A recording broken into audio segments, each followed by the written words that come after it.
Kasih karunia dan damai sejahtera Allah Bapa kita dan anaknya Tuhan Yesus Kristus menyertai saudara. Amin. Shalom saudaraku yang terkasih, di dalam nama Tuhan Yesus Kristus senang bisa menyapa saudara di tempat saudara berada hari ini dalam dimensi yang berbeda, tetapi dalam dunia yang sama sebagai insan yang diciptakan untuk Tuhan. Sebelum melakukan rangkaian aktivitas kita pada hari ini, marilah kita mengawalinya dengan memuliakan Tuhan lewat pujian kita dan mendengarkan firman Tuhan.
Renungan pada pagi hari ini diambil dari 1 Petrus 4 ayat 12 sampai dengan 13.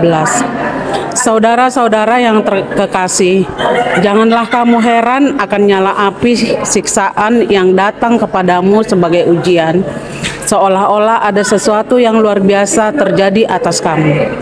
Sebaliknya, bersukacitalah sesuai dengan bagian yang kamu dapat dalam penderitaan Kristus, supaya kamu juga boleh bergembira dan bersukacita pada waktu Ia menyatakan kemuliaannya. Demikian firman Tuhan. Saudaraku yang terkasih di dalam nama Tuhan Yesus Kristus, bukanlah perkara yang mudah menjadi Kristen sejati. Kita terlalu nyaman dan terlalu santai. Kita tidak melihat bagaimana tekanan itu nyata dalam hal pemeliharaan iman. Ketika kita belajar kepada jemaat mula-mula, mereka diperhadapkan dengan hal yang luar biasa menyakitkan. Lihat apa yang dikatakan oleh Petrus. Saudara-saudara, janganlah kamu heran akan nyala api siksaan yang akan datang. Apakah saudara tidak melihat bahwa ini adalah penekanan yang serius? Inilah adalah sesuatu hal yang sangat menyiksa. Orang-orang Kristen pada gereja mula-mula, mereka menghadapi penolakan-penolakan, mereka menghadapi siksaan-siksaan, mereka difitnah, mereka akhirnya dihajar habis-habisan, bahkan dipertontonkan di depan banyak orang. Mereka menjadi makanan binatang buas dan lain sebagainya. Inilah letaknya bagaimana seseorang itu hidup dalam kesetiaannya. Meskipun berada di bawah tekanan, dia menjadi pemenang. Saudaraku yang terkasih, meskipun tidak semua orang akan mati martir seperti yang tertulis di dalam Alkitab, tetapi setiap hari kita akan menghadapi peperangan kita. Peperangan kita adalah diri kita dengan keberdosaan yang terus ingin merenggut kita dan ingin memisahkan kita dari kasih Allah kita. Ini peperangan kita. Saudara sedang berperang hari ini. Jika saudara berperang hari ini, maka satu hal yang saudara harus lakukan adalah jangan pernah menyerah. Saudara harus memenangkan pertarungan saudara, karena saudara harus mengakhirinya di dalam iman yang sungguh-sungguh benar dan dapat dipertanggungjawabkan. Ini menjadi suatu hal yang penting sekali supaya kita menyikapi persoalan-persoalan tantangan hidup itu dengan berdasarkan Alkitab. Apa yang dikatakan ketika kita menghadapi penderitaan? Rasul Petrus mengatakan bahwa bersukacitalah sesuai dengan bagian yang kamu dapat dalam penderitaan Kristus. Ternyata hal untuk mengalami Kristus adalah mengambil bagian dalam penderitaan itu. Karena Kristus adalah sosok yang paling menderita. Jika saudara menjadi orang Kristen yang adalah pengikut Kristus, yang beriman di dalam Yesus Kristus, tetapi tidak mau mengambil penderitaan Yesus Kristus, apakah itu adalah cinta yang sejati? Jika saudara adalah pribadi yang mengasihi seseorang, saudara telah memberikan segalanya baginya, tetapi dia ternyata membohongi saudara, mengkhianati saudara, apakah itu adalah cinta yang sejati? Saudara mencintai dan mengasihinya, tetapi dia tidak mencintai saudara. Apa mudahnya mengaku dia mencintai atau mengasihi?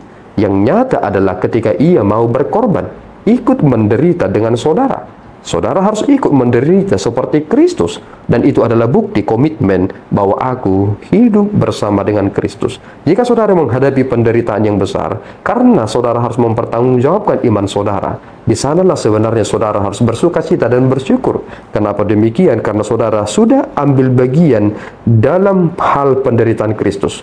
Dan ini menjadi sesuatu hal yang menggembirakan adalah ketika ia menyatakan kemuliaannya, engkau bersukacita. Ketika dia datang, kita bersukacita. Bersukacitalah orang yang senantiasa hidup di dalam Tuhan.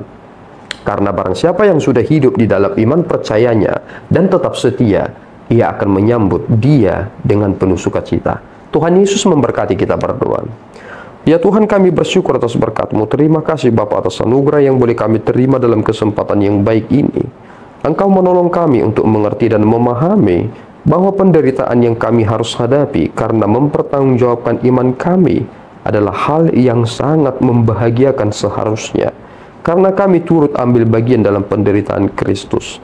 Tolong kami Tuhan supaya kami tidak pernah menyerah, tetapi supaya kami dapat memenangkan pertarungan iman kami, dan kami memelihara iman kami dengan sungguh-sungguh setia. Terpuji Engkau Bapa, di dalam Yesus kami telah berdoa dan mengucap syukur. Anugerah Tuhan kita Yesus Kristus, kasih setia Allah Bapa kita, dan persekutuan Roh Kudus menyertai saudara. Amin. Tuhan Yesus memberkati.